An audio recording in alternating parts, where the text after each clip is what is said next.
وإعادة هيكلة القطاع وتأهيله وأسرته وتحديثه، وتأهيل البنية التحتية المينائية وتجويد خدمات المرفق المينائي، ويطالبون بإحداث دار البحار. ومرحبا بإخواننا في شركة أمكور الذين وضعوا ثقتهم في الاتحاد المغربي للشغل، ونؤكد لهم أننا سنبقى وفيين للدفاع عنهم وإلى جانبهم.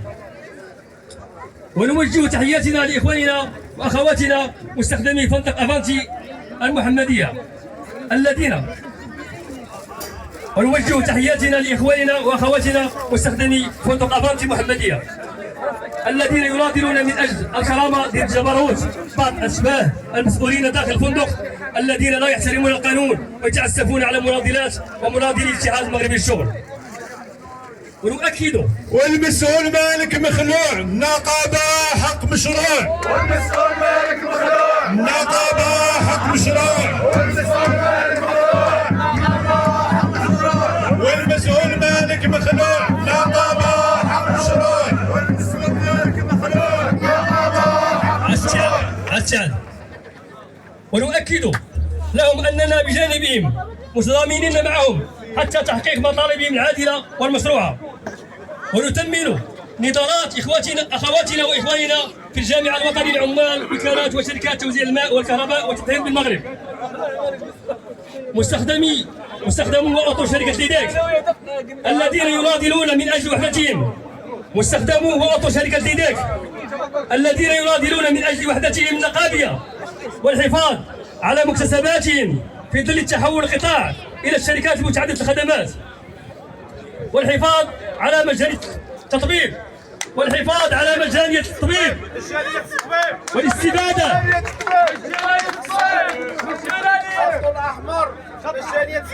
مجانية التطبيب خط أحمر. والحفاظ على مجال التطبيب والاستفادة من خدمات الشؤون الاجتماعية وتجويدها والزيادة في الأجور التي عرفت تجميدا منذ سنوات، ورفع الحظر على صندوق التعاضدية. ونساند نضالات إخواننا في الجامعة الوطنية للجامعات الترابية والتدبير المفوض من أجل فتح حوار جاد ومسؤول مع الوزارة الوصية على القطاع.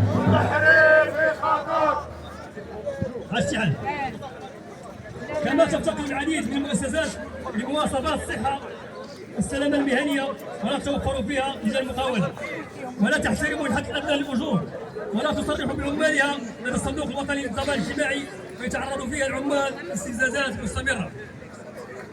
وخير مثال على ذلك ما تعرض له إخواننا عمال شركة أبي خواتشو الذين بمجرد تأسيس مكتبهم النقابي بدأت الاستفزازات والعقوبات الغير مبررة تنهال عليهم كل يوم.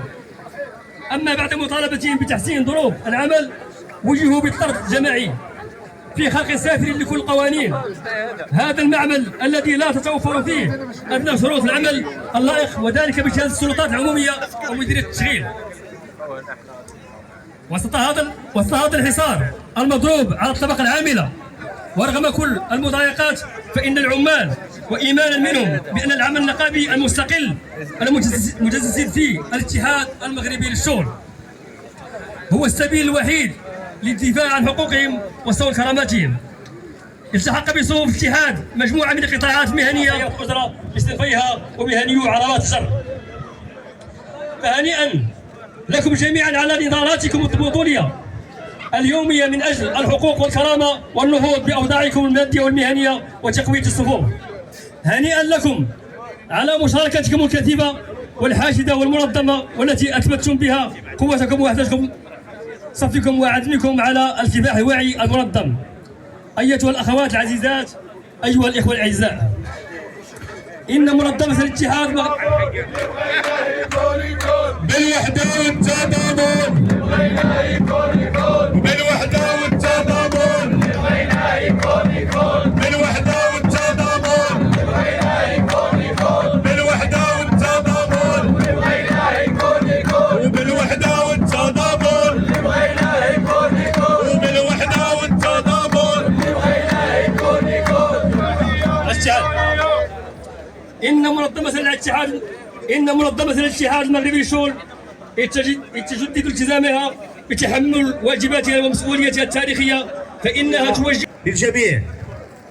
عاش الاتحاد المغربي للشغل، عاش الاتحاد المغربي للشغل، عاشت الطبقة العاملة.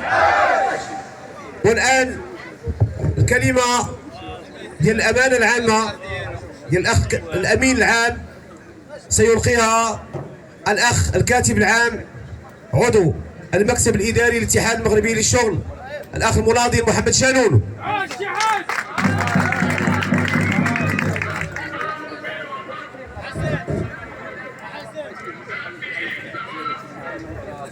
بسم الله الرحمن الرحيم. أخواتي إخواني، نلتقي في هذا اليوم الأغر لنخلد عيدنا الأممي مع كل كادح العالم. نلتقي من جديد كما دأب عليه الاتحاد المغربي للشغل على مدار 69 سنة. نلتقي في تظاهراتنا ومسيراتنا لنجدد عهدنا ونؤكد تلاحمنا وتضامننا ووحدة صفنا. نلتقي كذلك لنستعرض مطالبنا وانتظاراتنا ونعبر عن مواقفنا الرافضة لكل التراجعات التي تمس حقوقنا ومكتسباتنا، متشبثين في يدي لتحقيق المطالب صمود الابدي. عاش الاتحاد المغربي للشغل، الشعب. وما يعرفه قطاع غزة من إبادة لشعب أعزل ومجازر ترتكب كل يوم وكل ساعة أمام مرأى ومسمع دول العالم والهيئات الدولية التي تقف متفرجة. إننا في الاتحاد المغربي للشغل نعلن تضامننا المطلق واللا مشروط مع عمال شعب فلسطين. إن الاتحاد المغربي للشغل المنظمة النقابية التي امتثل نضالها البارحة بالكفاح في سبيل حرية المغرب وانعتاق المغاربة. يا شهيد ارتاح ارتاح، سنواصل الكفاح. يا شهيد